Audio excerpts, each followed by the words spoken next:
Universal destination of goods. The universal destination of goods is a concept in Catholic theology by which the Catholic Church professes that the goods of creation are destined for humankind as a whole, but also recognizes the individual right to private property. God gave the earth to the whole human race for the sustenance of all its members, without excluding or favoring anyone. The human person cannot do without the material goods that correspond to his primary needs and constitute the basic conditions for his existence.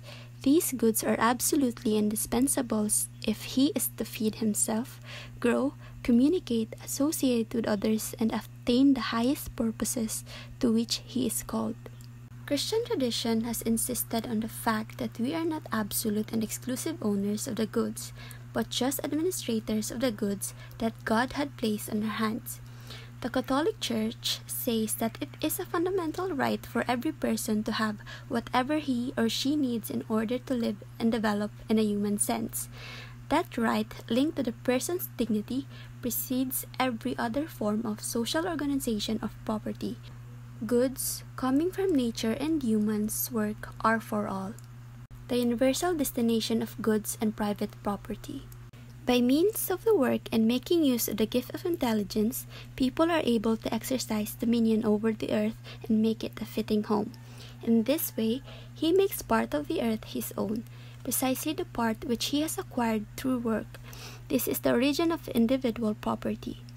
Private property is an essential element of an authentically social and democratic economic policy, and it is the guarantee of a correct social order. The universal destination of goods entails obligations on how goods are to be used by their legitimate owners. Individual person may not use their resources without considering the effects that this use will have. They must act in a way that benefits not only themselves and their family, but also the common good.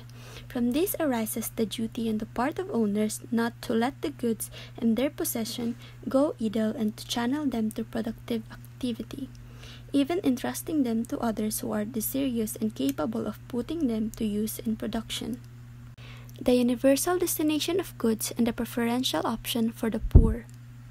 The principle of the universal destination of goods requires that the poor, the marginalized, and in all cases those whose living conditions interfere with their proper growth should be the focus of particular concern.